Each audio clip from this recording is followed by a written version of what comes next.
It is now my privilege to introduce a very dear friend and a wonderful man. Our friendship, someone had the temerity at the Afterglow last night to describe it as a bromance. That's an abominable neologism. However, I will say that I think of him as a brother, or as he would say, a brother.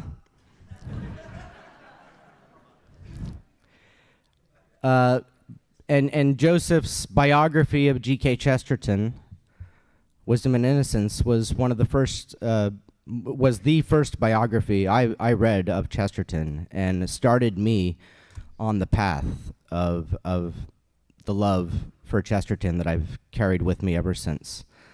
So if you haven't read that, I highly recommend it. If you haven't read his other books, as was pointed out, he writes one a week. And that's a great reading plan for life. Just keep up. Please welcome Joseph Pearce.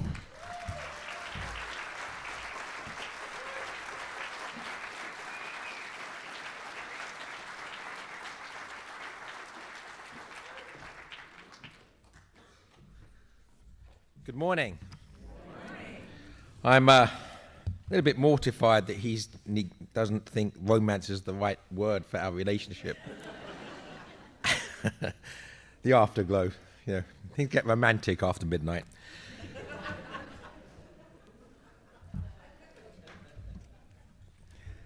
So the talk I'm going to give this morning, Dad and I spoke about something sort of related to the theme of Saint Francis. And I have a new book coming out.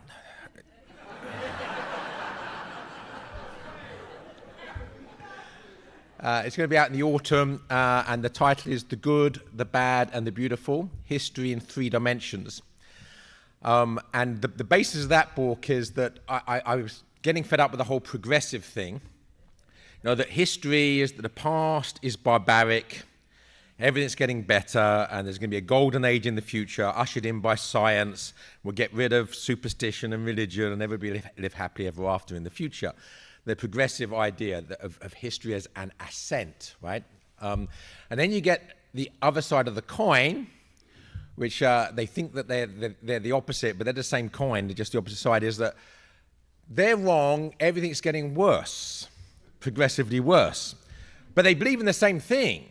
Right? It's everything that the progressives believe in, these people also believe is going to happen. They just don't like it.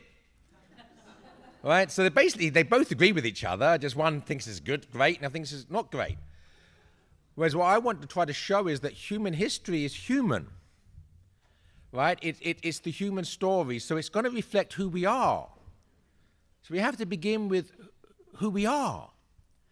And so I begin basically with asking that question. And there are three aspects of who we are. We are homo viator. We're man on a journey, or man on a quest, or man on a pilgrimage. The purpose of our life is that there's a purpose. And the purpose is to get to heaven. And there is no other purpose. So that's who we are, homo viator. But then we are also homo superbus, proud man. The man who refuses the journey, because he either wants to stay where he is or go somewhere else.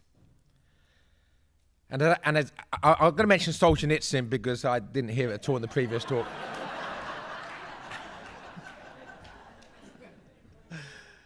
Alexander Solzhenitsyn said, the battle between good and evil takes place in each individual human heart. That's where the battle takes place. It's in us. And that battle is between homo viator, the homo viator we're called to be, the man who's called to get to heaven, that's our purpose, and the man who refuses the call because we'd rather do something else. That's us. In some sense, we're schizophrenic, right? That war is going on. But there's a third dimension of who we are, and that is anthropos. And according to Plato, and he's a good enough authority for me, so I'm not going to argue with him, anthropos means he who turns upwards, he who looks up. And as Tom Martin said in his talk, just out on your porch, saying your prayers, looking at the sky. seeing God speaking to you in the beauty of creation. He who looks up in wonder. We are not slaves to instinct. I often say that the animal grazes face down in the grass because it's a slave to appetite and instinct. The animal grazes, man gazes. He looks up. So that's who we are. If you want to understand human history, you start there. So the good, Homo viator, the bad, Homo superbus, the beautiful, the presence of creation, the presence of creativity, the presence of art. So that book, so it's one chapter for every century since the time of Christ. And every chapter is the first section is the good. Mostly the saints, but other good things too. The bad, which is usually Caesar or Judas. Caesar or Judas. So secularism or treachery within the church. And then the beautiful. In every century, there is the presence of beauty in human creativity, the arts. And the idea is that instead of seeing history as an ascent or a descent, you see it as a work of art, as a tapestry, woven with those three threads. So that's the basis of the talk, in the sense that I'm taking a part of that related to the theme of Saint Francis on the centenary of Chesterton's writing of his book on Saint Francis. And that's where we come up with the idea of the fall and rise of the Roman Empire.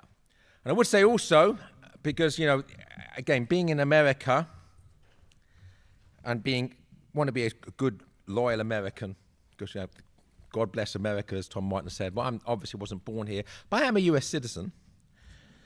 And my wife's American. Yeah. My wife's American, my children are American. I love this country. This country has been very, very good to me.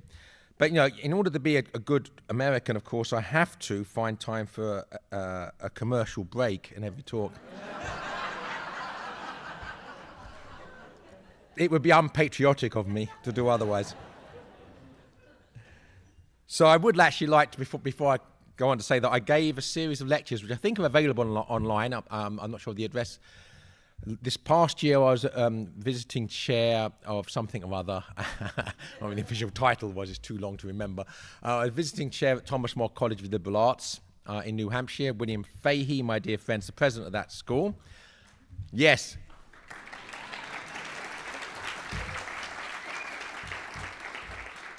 But every time I went up, I think I went up there 9 or 10 times throughout the year, I gave a public lecture based upon this next book. So if you want a preview of the book, then check those series of lectures I gave at Thomas More College. But this obviously is just about the part from the fall of the Roman Empire to the rise of the Roman Empire. And the Roman Empire is, of course, the city of God in its temporal sense, the Catholic Church in history. So, the inspiration for the book came from a quote from, I was going to say Saint Benedict XVI, and he is, as far as I'm concerned. I've just canonized him. There we are. It's a quote from Saint Benedict XVI,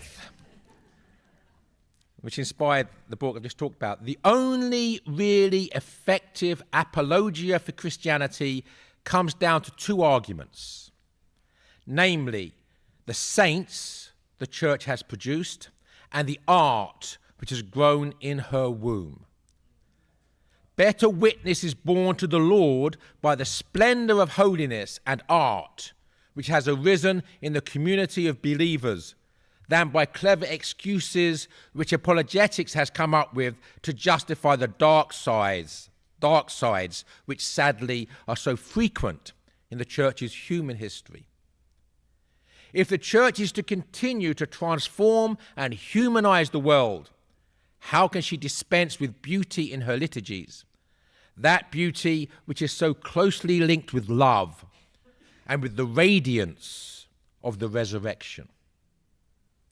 No, Christians must not be too easily satisfied. They must make their church into a place where beauty and hence truth is at home. Without this, the world will become the first circle of hell. You can see why that inspired the book. The good and the beautiful, and its absence, the bad. So after that quote, an introductory paragraph to my book, this is how I conclude following that quote. It is therefore the twin threads woven by the goodness of the saints and the beauty of the arts, which witness to God's presence, in contrast to the third dark and twisted thread of pride, which witnesses to his absence. All three threads are interwoven in the history of man because they are all interwoven in the heart of man. Inspired by this understanding of history and by these words of Pope Benedict, the present author has sought to present the history of the past 2 millennia in the light of this three-dimensional pattern of the good, the bad, and the beautiful. So that's the inspiration. We're now going to go to the Roman Empire. What is the Roman Empire? You read Edward Gibbon if you like, but I'm going to give you. So the first century, beginning of the chapter on the first century, which is called This Is My Body, the section on the good. The life, death, and resurrection of Christ was enacted on a Roman imperial stage. Palestine, being part of Rome's burgeoning empire. Sorry, I can't read my own book. I write better than I read. That's the problem. I'll do that again. The life, death, and resurrection of Christ was enacted on a Roman imperial stage, Palestine being part of Rome's burgeoning empire.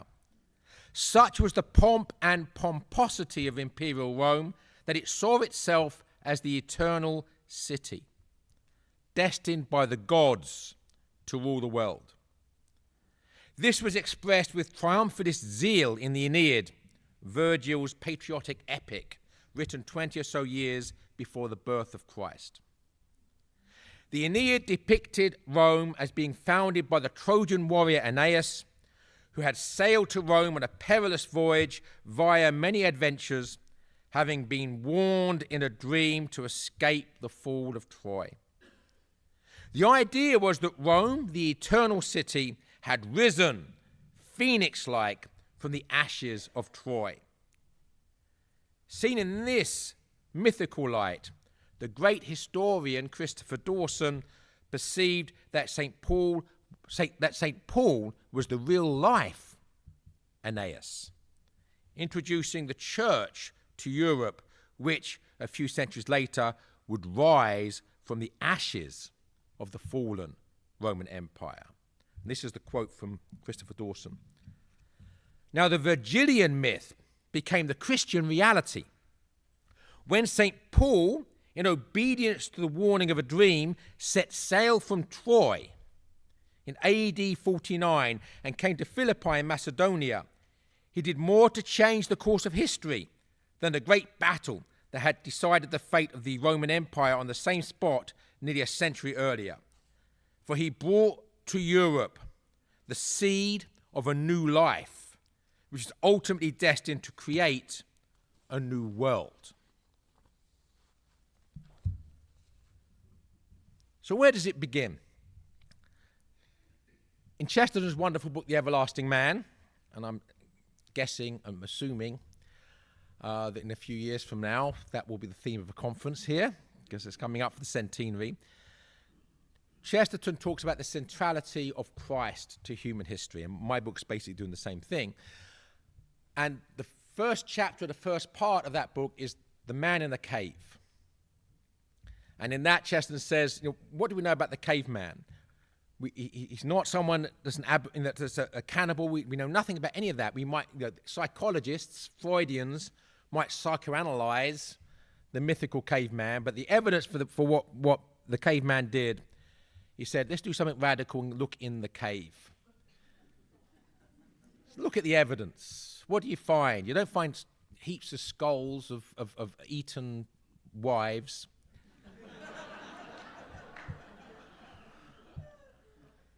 So what you find is art. art. And he said good art. And he says in the Everlasting Man, art is the signature of man. So what do you find? Something that unites us, connects us with our most ancient ancestors. Something perennial, everlasting. So the first chapter of the book is the man in the cave. The first chapter, the second part of the book is the God in the cave. God himself comes down to a cave in Bethlehem to kiss us with his presence.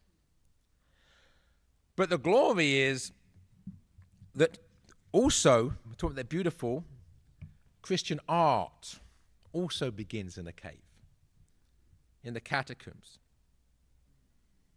So here's the chapter from my book on this. Chesterton began the second part of The Everlasting Man with a chapter entitled The God in the Cave.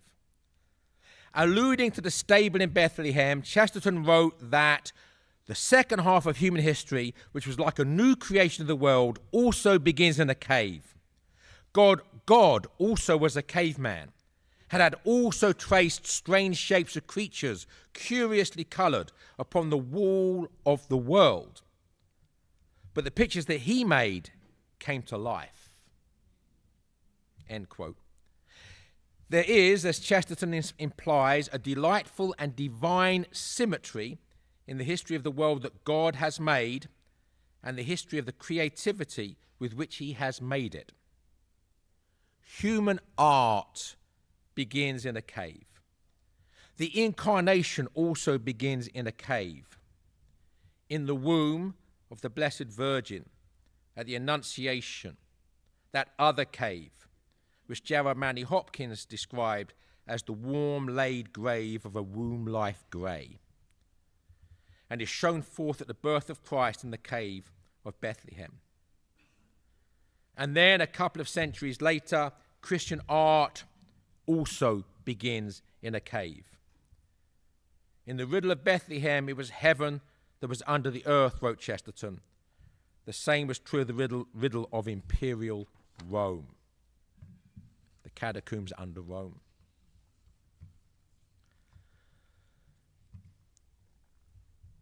So the Roman Empire, the secular Roman Empire, fell in the 5th century. And secular history says that there was the Dark Ages. And as Chesterton says, to say that Catholicism wants to bring us back to the Dark Ages is the very reverse of the truth. That the Catholic Church was the only thing that was a bridge across the Dark Ages from the Roman Empire to the new Roman Empire, which was the Church of Rome itself. In that same century as the fall of Rome, one of the most masterpieces of Western civilization was written, The City of God, by St. Augustine. And there's some very important things about that. First of all, that he shows us there are two cities. There's the city of God and there's the city of man. There's the good and there's the bad. That city, by the way, is here in all of us. The city of God in time, because really the city of God in its fullest manifestations in eternity, is the church triumphant in heaven. But the church incarnate in time is the church militant, the church at war. And it's at war with the city of man, with secularism. And in this understanding of things, St. Augustine brought into the dialogue of Western civilization the ideas of the great Greek philosopher Plato, and forged faith and reason, fides et ratio, into an indissoluble marriage. And that's the heart of Christian and Western civilization, that indissoluble marriage between faith and reason. So even as Rome is falling, Augustine is showing us what's going to rise from the ashes. In the 6th century, when everything collapses, the barbarians, the pagans, the non-believers are invading Rome, just when Rome appeared to be becoming Christian, it's all over. Paganism has triumphed. But history is actually repeating itself even then, because the Romans had invaded Greece and triumphed in a secular sense with military victory, but they were conquered by Greece because they adopted the Greek gods, Greek theology, Greek religion. They adopted Greek philosophy. They adopted Greek culture. So the Romans invaded Greece, and they were triumphant, but became Greeks. Who won? So the barbarians invade Rome. They're pagans. But they don't want to be pagans. They want to be civilized. So what happens? They become Christian. So the barbarians invade Rome and become Christian. So it's that time, the 6th century, we have the great Pope, St. Gregory the Great, who, amongst other things, sent St. Augustine of Canterbury to England to convert my own country from paganism at the end of the 6th century AD. And then, of course, following the fall of the Roman Empire in a secular sense, we have a tiny thing that happens which would change the world. This tiny thing that happens is a person called Saint Benedict. This is the chapter from my book on this. If the conversion of kings signified the transformation of Europe from the top down, the founding of a monastic community by St. Benedict at Monte Cassino in Italy in 529 would transform the spirit and culture of Europe from the grassroots up. New monasteries, following the rule of St. Benedict, rooted in the Benedictine motto, ora et labora, pray and work, spread across Europe, becoming centers of faith, culture, and economic renewal. The impact of the Benedictines was summarized succinctly by the German historian Alfred Lappel. Quote, the achievement of the Benedictine monks can be summarized by 3 symbols. The cross. They were messengers of the Christian faith. The book. Pioneers and preservers of Western culture. And the plough. Promoters of civilization and new settlements, end quote. Edward Gibbon, author of The History of the Rise and Fall of the Roman Empire and no friend of the Catholic Church, stated candidly that, quote, a single Benedictine monastery may have done more for the cause of knowledge than Oxford and Cambridge combined.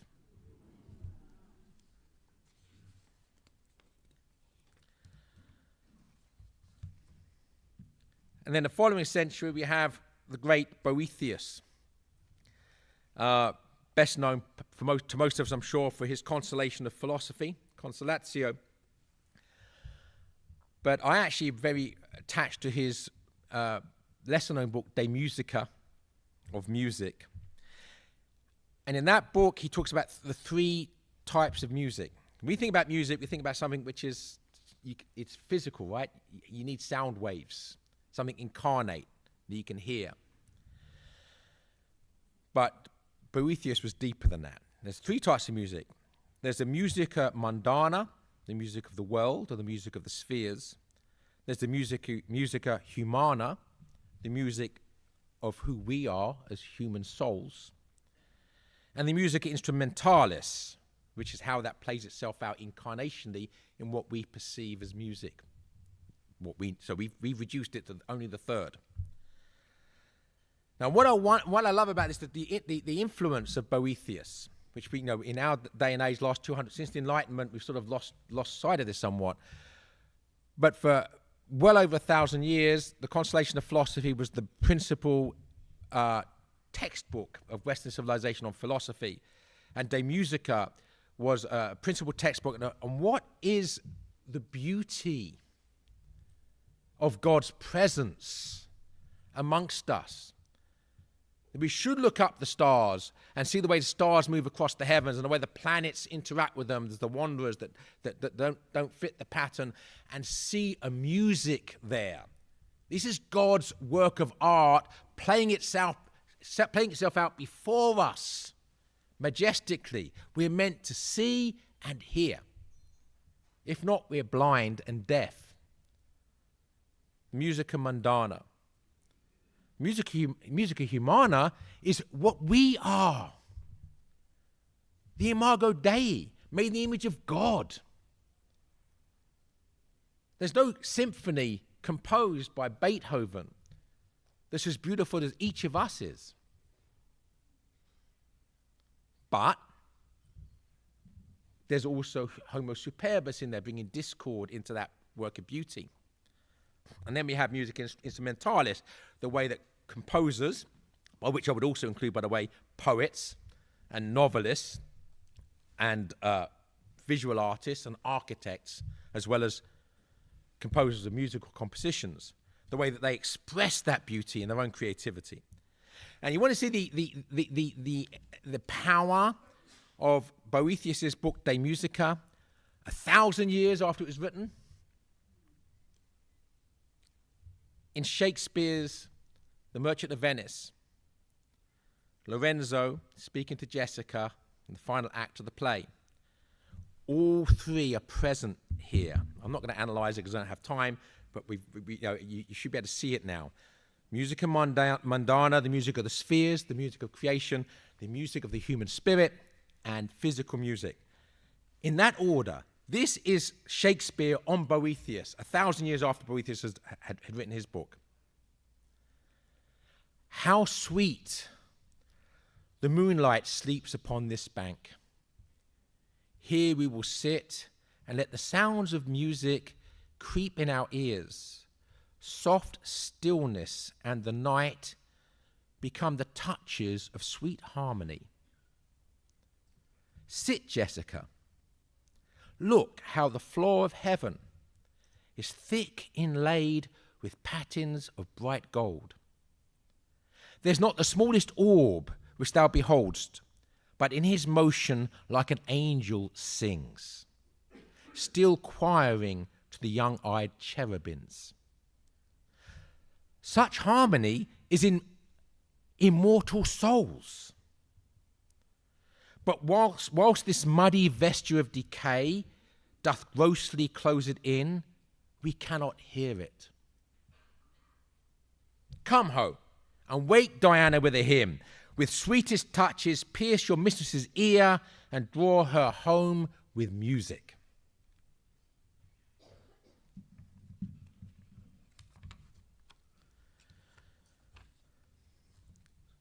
So monasticism, St. Benedict,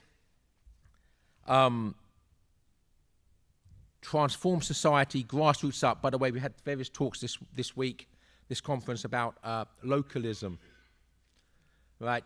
How does localism work? Study the Benedictine monasteries. You change society one monastery at a time. Each small community of ours is a secular monastery in the city of man.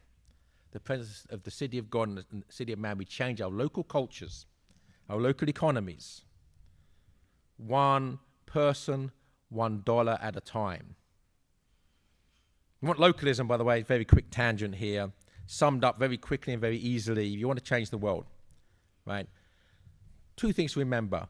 We get what we pay for. If you're spending your money on globalist products and globalist with globalist companies that are pursuing a globalist agenda, you're part of the problem. And the second thing is freedom is in our pocket.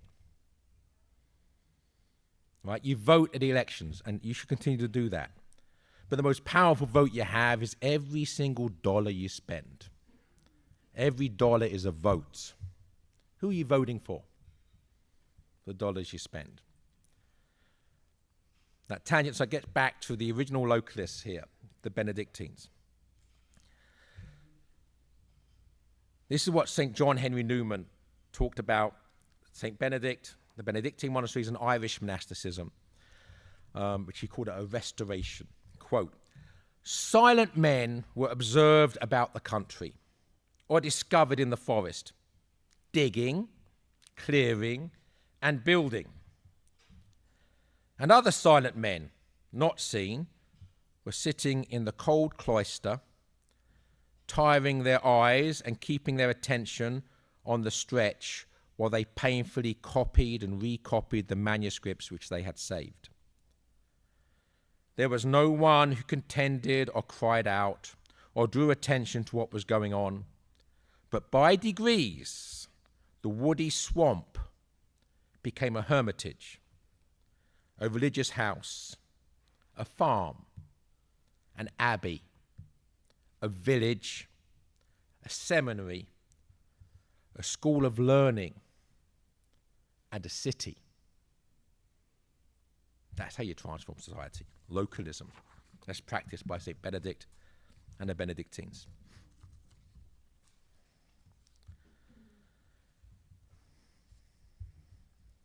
So this is what I say to conclude the section, I think, on this, in that whatever chapter it was in my book. In a very real sense, the monastic communities were practicing tradition in the Chestertonian sense, in which it is considered to be democracy extended through time. The proxy of the dead and the enfranchisement of the unborn. Tradition may be defined as the extension of the franchise, wrote Chesterton. Tradition means giving votes to our ancestors. It is the democracy of the dead. End quote. In faithfully copying ancient texts, the monks were custodians of the past who were enriching the future. They were saving a priceless heritage from being lost and cancelled by barbarians, thereby ensuring the transmission of civilized culture to future generations who would otherwise have been condemned to ignorance. Once again, since Chesterton says it best, the last word shall be his. Quote, "The Christian church was the last life of the old society and was also the first life of the new. She took the people who were forgetting how to make an arch, and she taught them to invent the Gothic arch. In a word, the most absurd thing that could be said of the church is the thing we have all heard said of it. How can we say that the church wishes to bring us back into the Dark Ages? The church was the only thing that ever brought us out of them."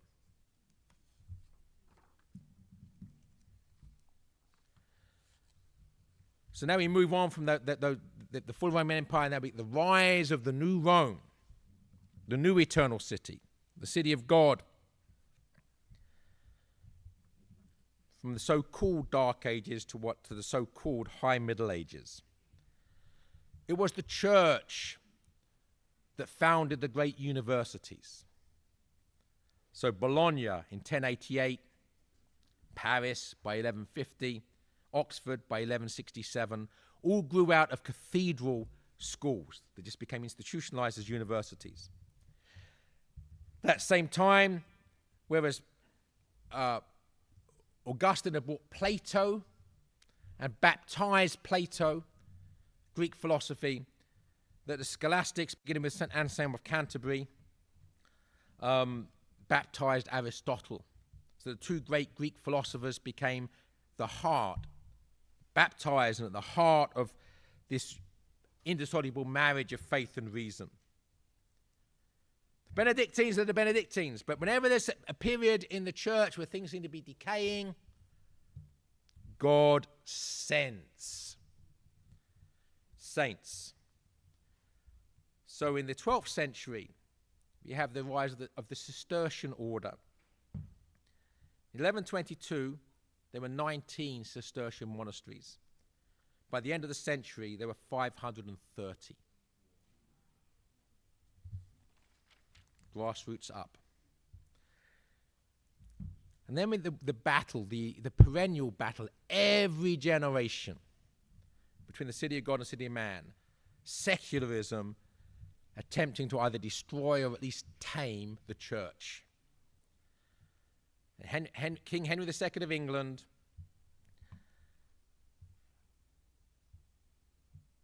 wanted to get rid of the Archbishop of Canterbury, Thomas Becket. Some knights who were more interested in serving the secular power of the king, then God went into the sanctuary of Canterbury Cathedral and killed the Archbishop of Canterbury, Thomas Becket, at the altar.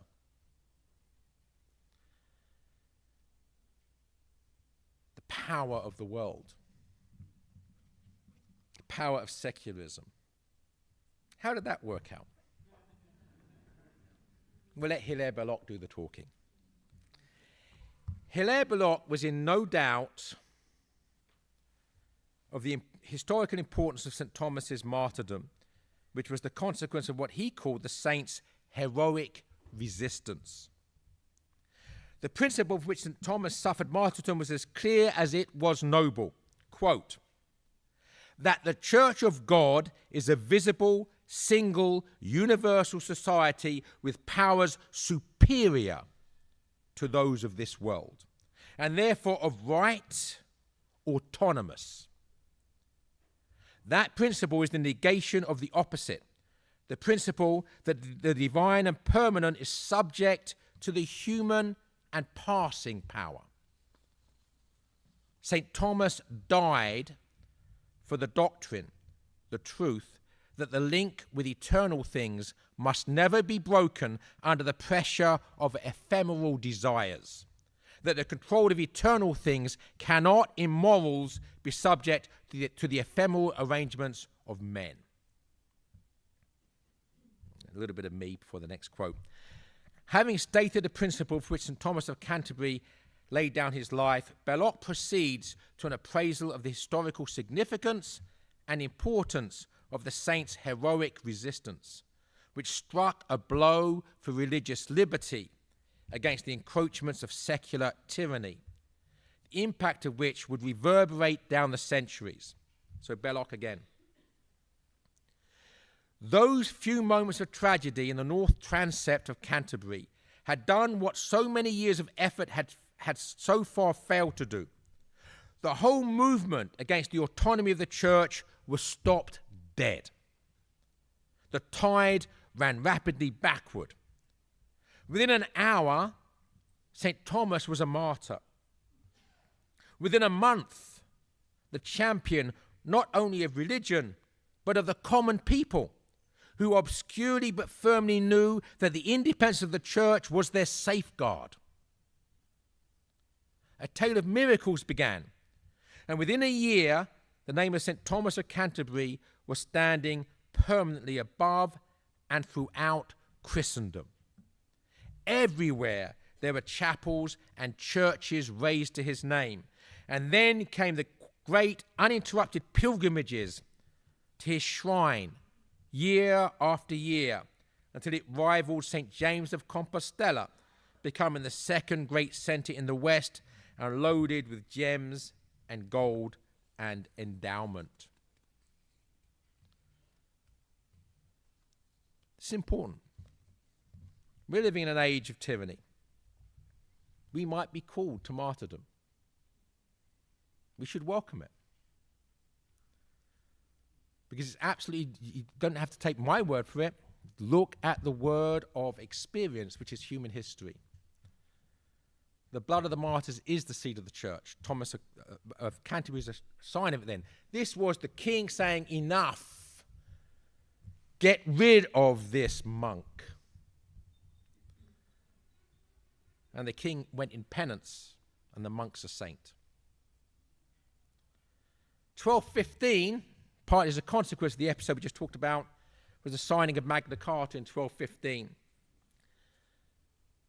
And the importance of that, by the way, not just to England, but to the United States. You study the founding documents of the United States, the principles of Magna Carta are enshrined therein. The liberties that Americans cherish are rooted in that document. Who wrote that document?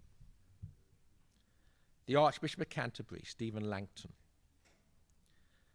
So actually, the heart and core of the United States Constitution depends upon something written by a Catholic archbishop. And then we get to Saint Francis We got to the theme eventually. And St. Dominic, and of course the Mendicant orders, and they basically did something very similar to what St. Benedict had done centuries earlier. But from that also, on the Dominican side, St. Albert the Great, St. Thomas Aquinas, and this deepening and renewal of that union of faith and reason. As for beauty, we have Gothic architecture. And what Chesterton said about Gothic architecture, it's a wonderful, one of my favorite essays by Chesterton is called The Architect of Spears. And he recounts, we'll do this. I'll just leave some of the other stuff out. He recounts being in Lincoln in England, and he's just looking at the spires of Lincoln Cathedral. And as he's looking at them, they begin to move, as if they're marching. And he realizes eventually this is an optical illusion. What he thought were roofs of houses were actually furniture vans. And as they moved off, what he saw was this is a man who knows how to wonder. And then he has this vision of Gothic architecture marching across Europe. The architect of Spears. This is the church militant on the march. The church at war with the city of man on the march. And I recommend that whole essay to you, but I'm just going to read this small part of it. The truth about Gothic is, first, that it is alive, and second, that it is on the march. It is the church militant. It is the only fighting architecture. All its spires are spears at rest, and all its stones are stones asleep in a catapult.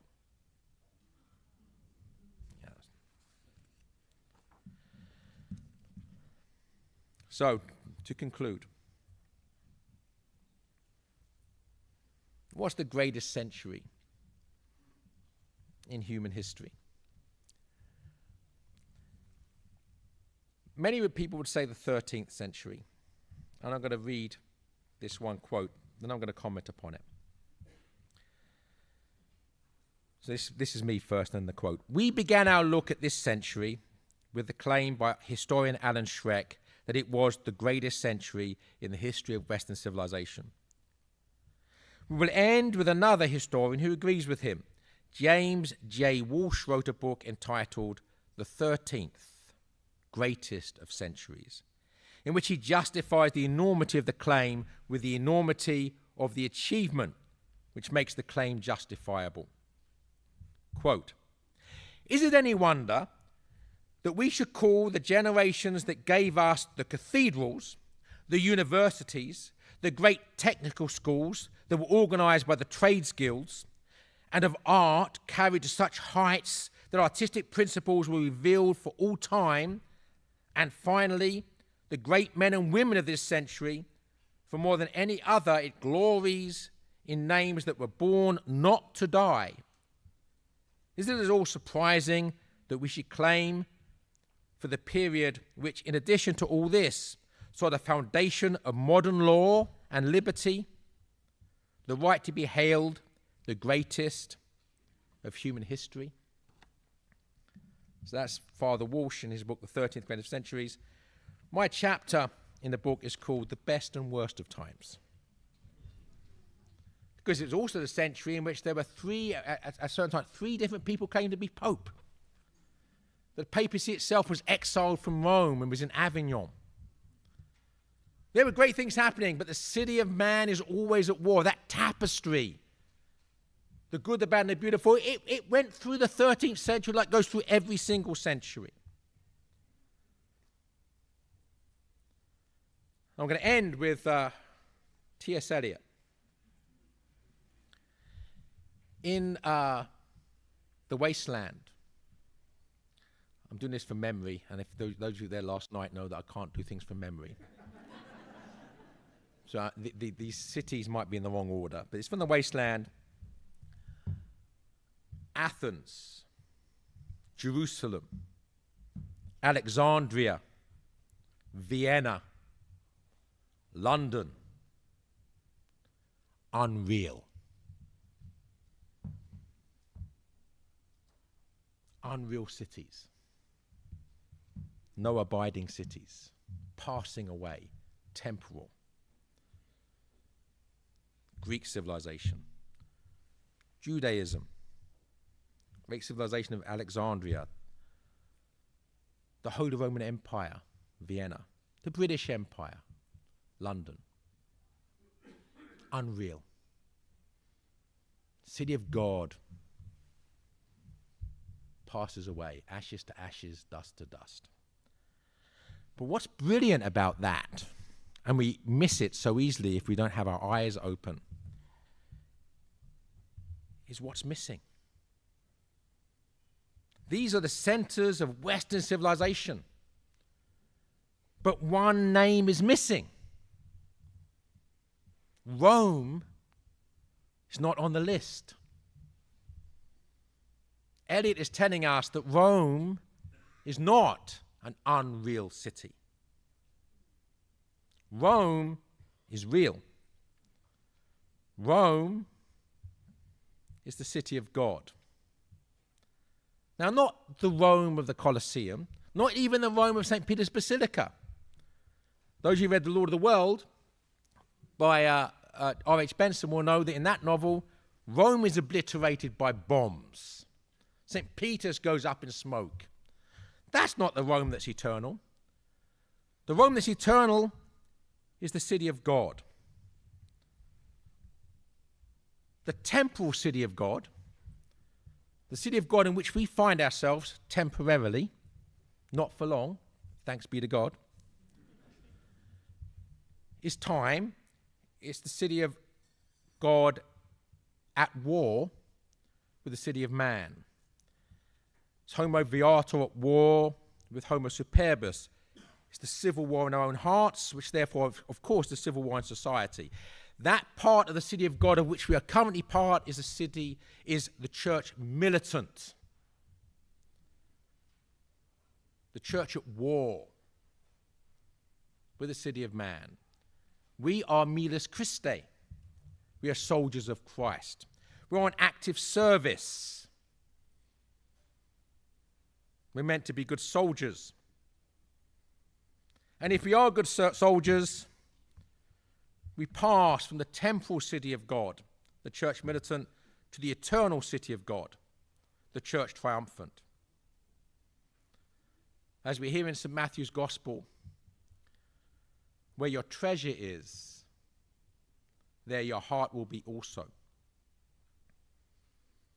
As we understand our own times in relation to all times, in relation to history, let's keep our eyes on that which is beyond time. Let's keep our eyes on heaven. Let's keep our eyes on the end of the world, which is not when God brings down the final curtain, which could be tomorrow, or it could be 1,000,000 years from now. The end of the world is when we die. And that could be today. Let's keep our eyes on heaven. Let's keep our eyes on the end of the world. Let's keep our eyes on the end of our own lives. Because if we do that, and if we are good and faithful servants, when we cross the threshold from that which passes away to that which never passes away, we will have something better than a fairy story. Because if any of you have read The Last Battle by C.S. Lewis, the end of that book, which is marvelous, he says that heaven, he said, our world, the whole of human history, the whole of our lives, is but the cover and the title page. The real story hasn't even begun yet. The real story begins when we cross the threshold. And he says that in that story, every chapter is a story that goes on forever, and every chapter is better than the one before. So it's better than living happily ever after. It's living happier and happier ever after. Thank you.